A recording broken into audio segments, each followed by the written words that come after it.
Hello students, this is Raj Upadhyay and today I have come with a topic verb. This is very important topic in parts of speech. Under the topic of parts of speech, you study about 8 parts of speech, and among them, out of those 8 parts of speech, in my opinion, verb is the most important part. अब इसको हम आपको बताते हैं कि verb किस तरह से इंपॉर्टेंट रोल प्ले करता है, इसको समझें। जो वर्ब होता है वो सेंटेंस बनाने की कैपेबिलिटी रखता है। जैसा आपने पढ़ा कि group of word is called sentence that gives complete sense. ऐसा आप लोग ट्रेडिशनली पढ़ते आ रहे हैं कि group of words that gives complete sense is called a sentence, but group of word cannot be called a sentence until it has a finite verb. It means in the group of words there are lots of group, might be lots of words, 2, 4, 5, 6, 9, 10, 15 words. A group might contain 15 words. Until it has a finite verb, it will not give a complete sense. It will not be called a sentence. So according to my opinion, verb is the most important parts of speech. Here, आज वही important parts of speech verb हम लोग पढ़ेंगे। यहाँ पे जैसे एक example मैं आपको दे दूं, Rohan playing cricket. This is not a sentence, although it has a verb too, but it doesn't have a finite verb. Until I write here an auxiliary verb, it will not give a complete sense. तो इसका मतलब ये नहीं कि auxiliary verb ही finite verb होता है, यही sentence बना सकता है। finite verb की बात हम अभी करेंगे। कहने का मतलब ये कि आप समझिए कि verb जो होता है ये वर्ब बहुत इंपॉर्टेंट रोल प्ले करता है सेंटेंस बनाने में। तो आइए हम वर्ब को पहले डिफाइन करते हैं। What is verb? जो ट्रेडिशनली आप डेफिनेशन पढ़ते आ रहे हैं कि action word that denotes an action, जिससे किसी कार्य का करना या होना पाया जाए, वर्ब कहलाता है। वास्तव में बात सही भी है कि जिस वर्ड से किसी एक्शन के होने की सूचना मिलती है वही वर्ड वर्ब होता है। तो verb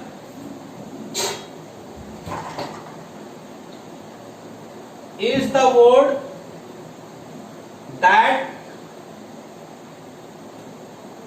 denotes an action.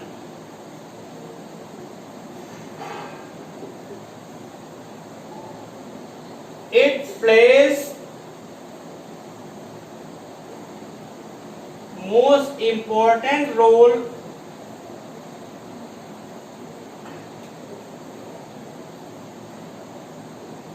to make a sentence.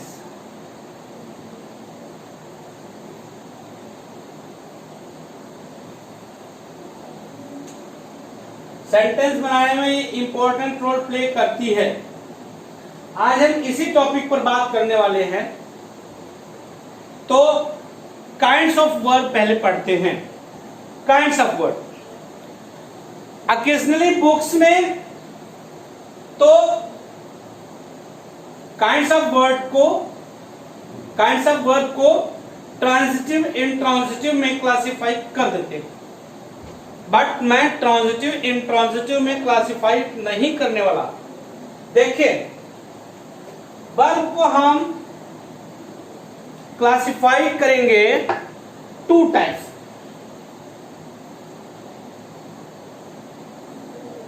First one is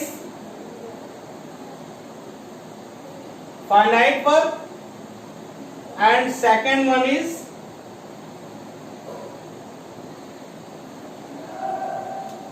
non finite verb.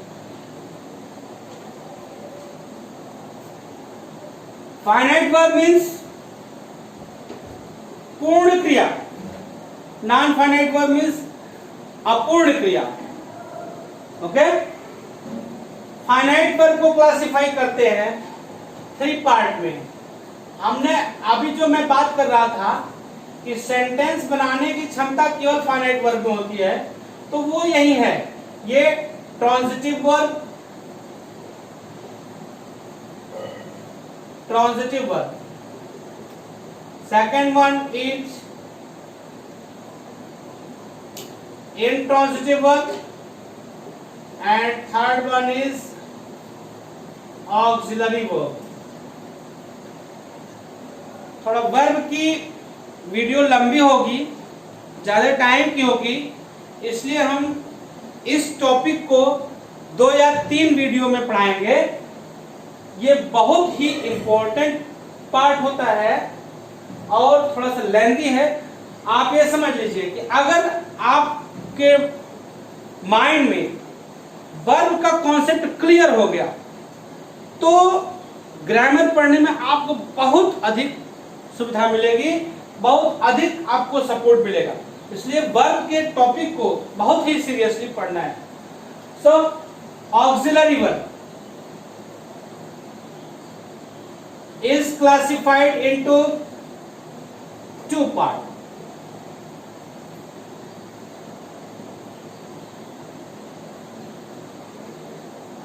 Primary auxiliary और modal auxiliary.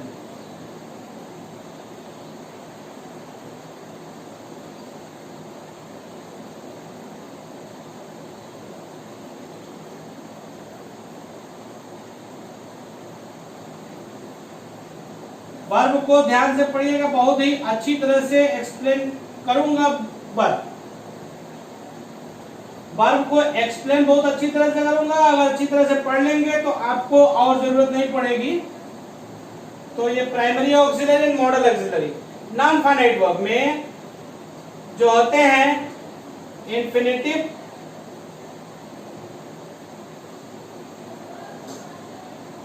Gerund and participle.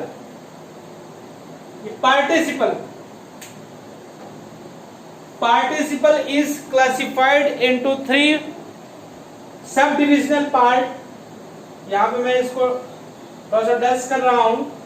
Participle, ये 3 पार्ट में हम इसको क्लासिफाई करेंगे।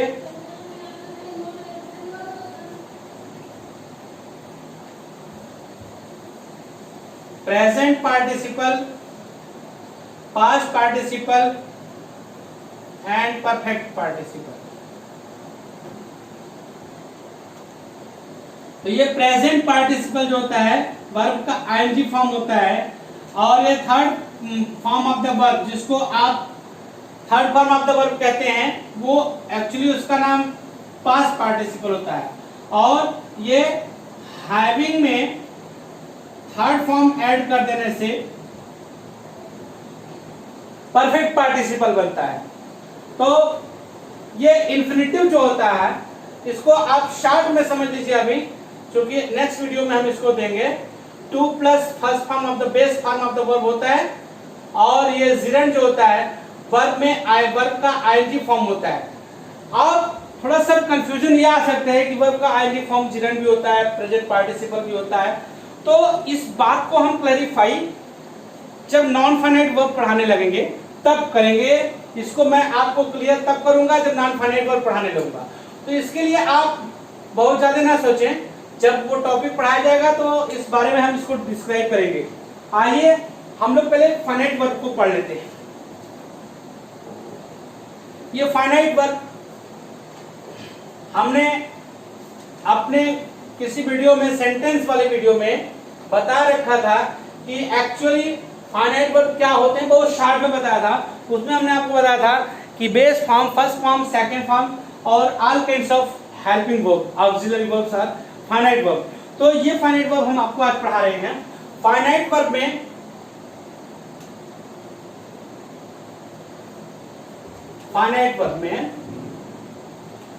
First one is transitive verb. What is transitive verb?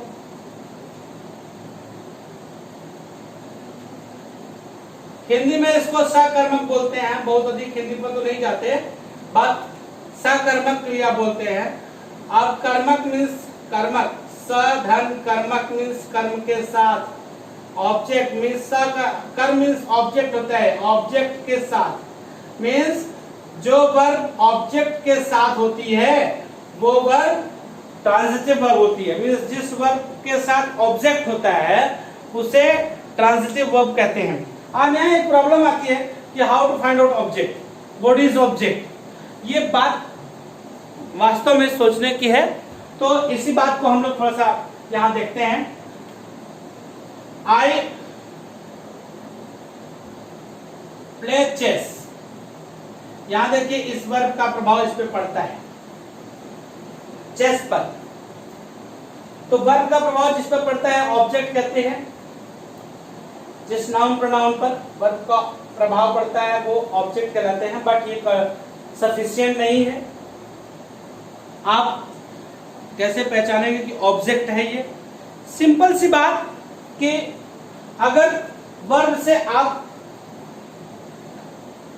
क्या और किसको का प्रश्न करें, क्या किसको, what and whom, what and whom, तो आपको ऑब्जेक्ट मिल जाता है। अगर ऑब्जेक्ट सेंटेंस में मिल जाए, ऑब्जेक्ट या सब्जेक्ट दोनों ही वर्ब के होते हैं, ऑब्जेक्ट या सब्जेक्ट दोनों ही वर्ब के होते हैं, तो वर्ब का ऑब्जेक्ट भी होता है, वर्ब का सब्जेक्ट भी होता है। वर्ब हमेशा सब्जेक्ट के अनुसार लिखी जाती है। दूसरी बात आप यह समझ लीजिए, बहुत सीरियसली समझें कि किसी भी वर्ब का ऑब्जेक्ट हो या सब्जेक्ट, दो पार्ट्स ऑफ स्पीच हो सकता है, थर्ड नथिंग। या तो नाउन होगा या तो प्रोनाउन होगा, ऑब्जेक्ट भी सब्जेक्ट भी। वर्ब का सब्जेक्ट भी या तो नाउन होगा, सब्जेक्ट या तो नाउन होगा या तो प्रोनाउन होगा। इसलिए सपोज करिए Ram Ramesh sings a song. यहां देखिए इस वर्ब का सब्जेक्ट रमेश जो कि नाउन है, वर्ब का ऑब्जेक्ट सॉन्ग जो कि नाउन है। तीसरा पार्ट ऑफ स्पीच सब्जेक्ट या ऑब्जेक्ट नहीं हो सकता। क्लियरली स्पष्ट रूप से जान लीजिए कि तीसरा पार्ट ऑफ स्पीच न तो सब्जेक्ट हो सकता है न तो ऑब्जेक्ट हो सकता है। केवल दो parts of speech, noun and pronoun. यहां पे देखें, शी टीचेस मी, वह मुझको पढ़ाती हैं। अब क्या पढ़ाती है? Is an given. किसको पढ़ाती है? मुझको पढ़ाती है। This is object, this is subject. हमने बताया कि वर्ब का सब्जेक्ट या तो नाउन होगा या तो प्रोनाउन होगा, वर्ब का ऑब्जेक्ट या तो नाउन होगा या तो प्रोनाउन होगा। अभी पार्ट्स ऑफ स्पीच में आपने प्रोनाउन पढ़ा, तो जिस वीडियो में आप प्रोनाउन पढ़े हैं उससे आप थोड़ा सा यहां टैली कर सकते हैं। ये प्रोनाउन है, वर्ब का ऑब्जेक्ट है जो कि प्रोनाउन है, ये वर्ब का सब्जेक्ट है जो कि प्रोनाउन है। अभी जो मैंने कहा आपसे कि वर्ब का सब्जेक्ट और ऑब्जेक्ट केवल नाउन और प्रोनाउन होता है। तीसरा पार्ट ऑफ स्पीच नाउन या वर्ब का सब्जेक्ट या ऑब्जेक्ट नहीं हो सकता। तो हम यहाँ ऑब्जेक्ट की बात करने वाले हैं जो कि वर्ब का ऑब्जेक्ट होता है। अगर वर्ब से आप क्या किसको का क्वेश्चन पूछें, if you ask question of what and whom to the verb, you will get object. If you get answer of what, then it will be direct object. and if you get the answer of whom, it will be indirect object. So यहाँ पे direct object indirect object से बहुत कुछ लेना देना नहीं, transitive verb से लेना देना है। तो आप समझिए जिस वर्ब के साथ सेंटेंस में ऑब्जेक्ट होता है वो वर्ब ट्रांजिटिव वर्ब होती है, ट्रांजिटिव वर्ब। क्लियर? जिस वर्ब के साथ ऑब्जेक्ट होती है वो वर्ब ट्रांजिटिव वर्ब होती है। अब ट्रांजिटिव वर्ब आप फाइंड आउट कर सकते हैं ऑब्जेक्ट, जो मैंने आपको मेथड बताया, what and home, you can ask question. कभी कभी ऐसा भी होता है कि जब नॉन लिविंग थिंग किसी वर्ब का सब्जेक्ट होती है तो व्हाट का रिस्पॉन्स आप पा सकते हैं। जैसे बस चल रही है, क्या चल रही है? बस। तो this is not object, this is subject, because बस वहां पे एक्शन कर रही है। एक्शन करने वाला सब्जेक्ट होता है, ऑब्जेक्ट नहीं होता। इस बात को क्लियर समझें कि एक्शन करने वाला वर्ड सब्जेक्ट होता है, ऑब्जेक्ट नहीं होता है। वर्ब जिस पर किया जाता है, जिसके लिए एक्शन किया जाता है, वो ऑब्जेक्ट होता है। आप थोड़ा सा इसमें मैंने आपको पहचान करने का तरीका बताया। थोड़ा सा इसमें कभी कभी प्रॉब्लम हो जाती है कि किसके लिए वर्ब हो रहा है, किस पर वर्ब हो रहा है, थोड़ा सा इस एक्शन किसके लिए किया जा रहा है, थोड़ा सा कभी प्रॉब्लम आ जाती है। तो इसके लिए शॉर्टकट मेथड मैंने आपको बताया कि what and whom. Ask question of what and whom to the main verb, not to helping verb और auxiliary verb. Ask question of what and whom to the main verb, you will get object. और direct object, indirect object को मैंने बताया कि क्या का question करेंगे तो आपको डायरेक्ट ऑब्जेक्ट मिल जाएगा, किसको का क्वेश्चन करेंगे तो इनडायरेक्ट ऑब्जेक्ट मिल जाएगा। अब ये अलग की बात है कि किसी भी सेंटेंस में किसी भी वर्ब के साथ डायरेक्ट ऑब्जेक्ट इनडायरेक्ट ऑब्जेक्ट दोनों एक साथ आ सकते हैं। जैसे ये देखें, my father teaches me science. This sentence can be written this way also. My father teaches science to me. In this way also you can write. तो यहाँ पे ऑब्जेक्ट कौन? मी और साइंस। क्या पढ़ाते हैं? साइंस। किसको पढ़ाते हैं? मुझको। तो this is indirect object, indirect object, and this is direct object. कभी कभी ऐसा हो जाता है कि जब सेंटेंस में दोनों ऑब्जेक्ट आ जाते हैं तो आप लिख सकते हैं इनडायरेक्ट ऑब्जेक्ट को पहले, डायरेक्ट ऑब्जेक्ट को बाद में। लेकिन अगर आप सीक्वेंस चेंज करना चाहें तो you can, but two is inserted between direct and indirect. अगर आप डायरेक्ट को पहले लिख रहे हो, इनडायरेक्ट को बाद में लिख रहे हो, तो बीच में टू लिखना ना भूलें, जरूर लिखें। तो this is transitive verb. The verb with an object is called transitive verb. Clear? Okay, now intransitive verb.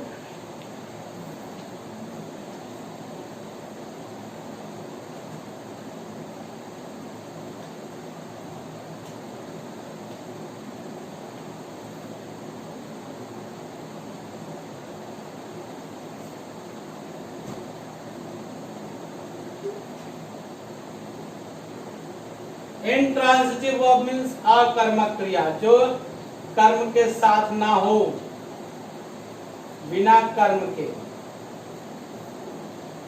It means जिस वर्ब के साथ ऑब्जेक्ट नहीं होती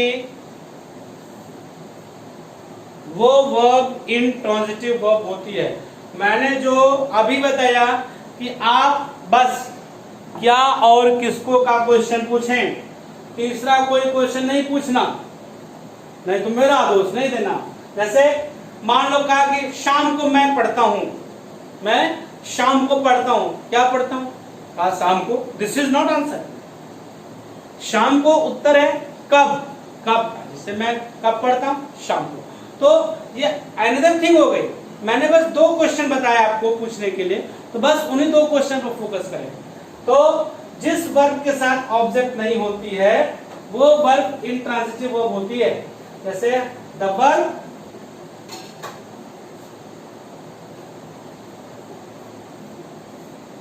without an object is called intransitive verb. intransitive verb. Example, जैसे कुछ verb होते हैं जो हमें हमेशा इंट्रांसिटिव ही होते हैं, जैसे गो हो गया, कम हो गया, स्लीप हो गया, है ना। तो इस तरह की वर्ब्स, रन हो गया, रन तो हमेशा इंट्रांसिटिव नहीं होता है, बट ये गो, कम, स्लीप, ये वर्ब जो होते हैं हमेशा इंट्रांसिटिव ही होते हैं। एग्जाम्पल हम आपको सेंटेंस में दे रहे हैं, जैसे she is running on the road. चलिए अब यहाँ पे आप क्या का क्वेश्चन पूछें, वो रोड पर दौड़ रही है, क्या दौड़ रही है, आंसर नहीं मिला। किसको दौड़ रही है, आंसर नहीं मिला। तो this verb is intransitive verb, this is intransitive verb when it does not have an object, without an object, the verb without an object is known as intransitive verb। जब वर्ब में object नहीं होती तो वो intransitive verb होती है। Verb के साथ, ट्रांजिटिव वर्ब होने के लिए वर्ब के साथ ऑब्जेक्ट का होना जरूरी है। जब ऑब्जेक्ट नहीं होगा तो वो इंट्रांसिटिव वर्ब होती है। जैसे I go to school daily, I go to school daily। यहाँ पे स्कूल है, वैसे तो आप कह सकते हो कि स्कूल तो नाउन होता है, स्कूल नाउन होता है, लेस ने, बट आप किसी भी वर्ड को पार्ट्स ऑफ स्पीच के आधार पर तब तक डिसाइड नहीं कर सकते हो जब तक कि वो वर्ड सेंटेंस में ना लिखा जाए। हाँ, नेमिंग वर्ड जो प्रॉपर नाउन है, कॉमन नाउन है, उसको डिसाइड कर सकते हो। जैसे पोसेसिव प्रोनाउन हो गया, पोसेसिव एडजेक्टिव हो गया, तो इनको आप डिसाइड ही नहीं कर पाओगे पोसेसिव प्रोनाउन है कि एडजेक्टिव है, डिमॉन्स्ट्रेटिव प्रोनाउन है कि एडजेक्टिव है, until they are written in a sentence। In the same way, this word also cannot be justified on the basis of only its name। On the basis of the use in the sentence, you can identify whether it is object, whether it is noun or pronoun। अभी मैंने आपको बताया कि किसी भी verb का object चाहे subject हमेशा नाउन और प्रोनाउन नहीं होते हैं, तीसरा पार्ट ऑफ स्पीच नहीं होता है। तो आप यहाँ बोल सकते हो दिस इज नाउन, तो this might be object, but this can not be object, this is something else, this is not noun here in this sentence. School noun है, मैं इसको इनकार नहीं कर, but in this sentence it's not a noun.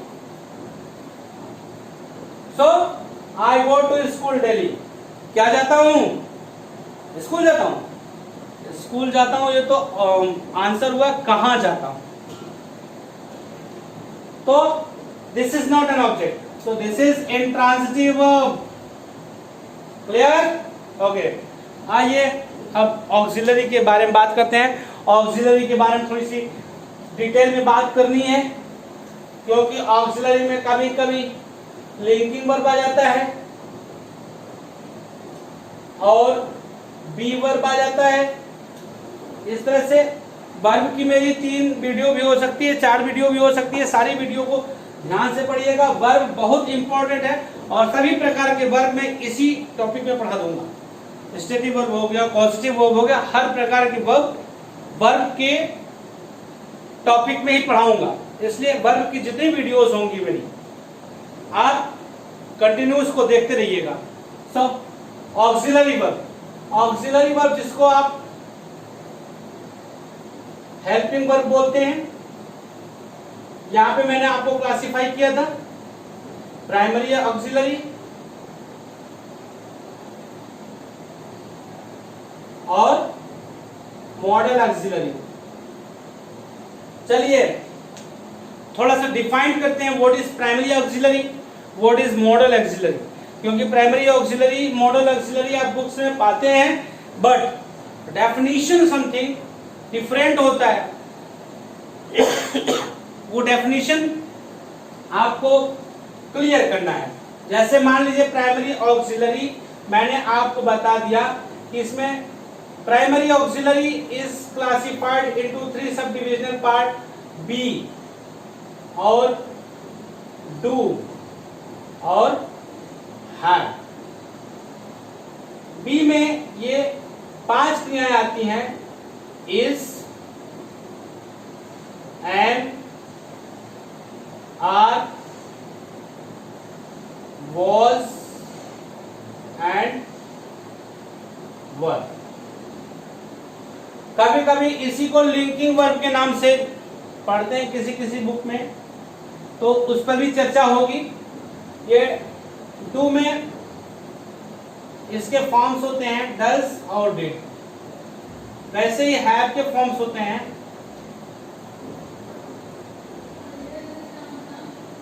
Has and had. Models में जो 13 models होती हैं उनको मैं अभी लिख रहा हूं। 13 होती हैं और ये कुल मिला के 11 हुए, 1 2 3 4 5 6 7 8 9 10 11। तो इस प्रकार से कुल मिला के 24 हेल्पिंग वर्ब्स या ऑक्सिलरी वर्ब्स होती हैं। तो इसमें ये प्राइमरी ऑक्सिलरी को, जैसे एक थोड़ा सा एग्जांपल मैं दे रहा हूं, अभी इसको मैं आपको पढ़ा नहीं रहा हूं, पढ़ाऊंगा तो बहुत डिटेल पढ़ाऊंगा। ये कैन दे दिया, मान लीजिए शुड दे दिया, मस्ट दे दिया, वगैरह वगैरह।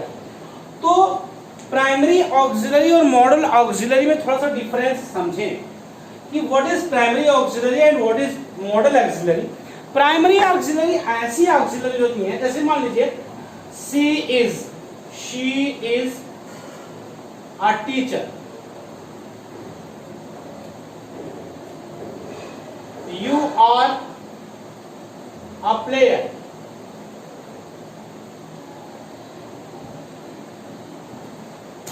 Okay.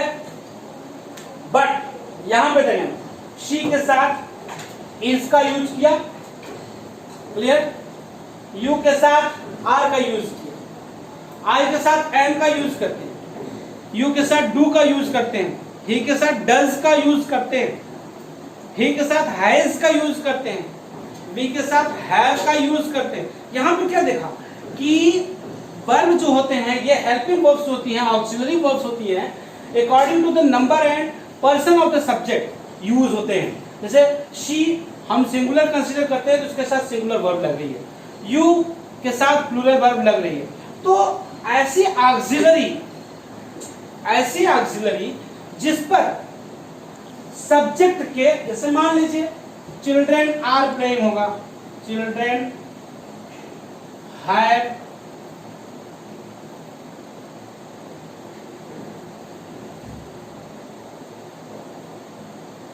Finished their work,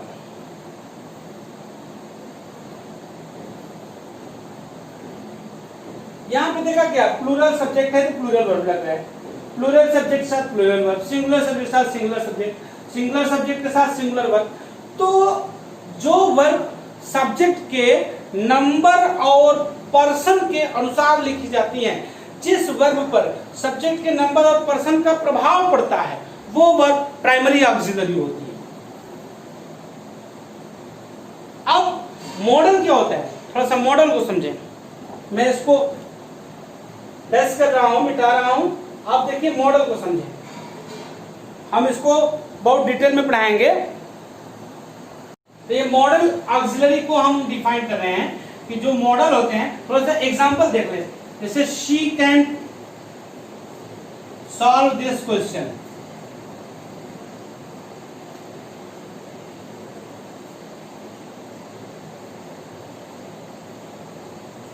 you can solve this question,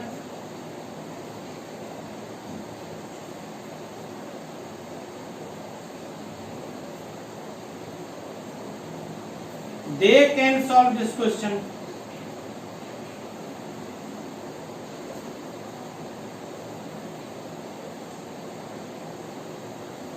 okay, children can solve this question।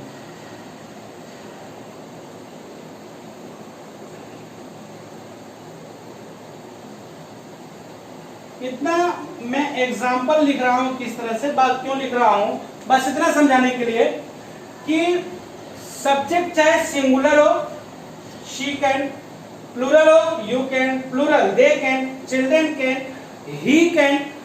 तो ये मॉडल्स जो होते हैं ऐसे ऑक्सिलरी होते हैं जिन पर सब्जेक्ट के नंबर और पर्सन का कोई प्रभाव नहीं पड़ता, सबके साथ सिमिलरली यूज होते हैं, एक तरह से यूज होते हैं। She can, I can, you can, we can, they can, children can, so and so. वैसे शुड है। तो मॉडल ऑक्सिलरी ऐसे ऑक्सिलरीज होते हैं जिन पर सब्जेक्ट के नंबर और पर्सन का कोई असर नहीं होता, इसीलिए मॉडल होते हैं आदर्श, किसी के साथ कोई भी भेद नहीं करते, चाहे सब्जेक्ट सिंगुलर हो चाहे प्लूरल हो, सबके साथ समान रूप से जुड़ते हैं। वहीं पे प्राइमरी को देखा आपने कि सिंगुलर के साथ सिंगुलर सब्जेक्ट, प्लूरल के साथ प्लूरल सब्जेक्ट, तो ये डिफरेंस होता है मॉडल और प्राइमरी ऑक्सिलरी में। That's all, thank you to watch my video. और नेक्स्ट वीडियो में मैं फिर से वर्ब का ही वीडियो बनाऊंगा और उसको फिर अपलोड करूंगा। वर्ब के बारे में विस्तृत से डिटेल में स्टडी करने के लिए मेरा वर्ब का वीडियो जरूर देखिए। Thank you.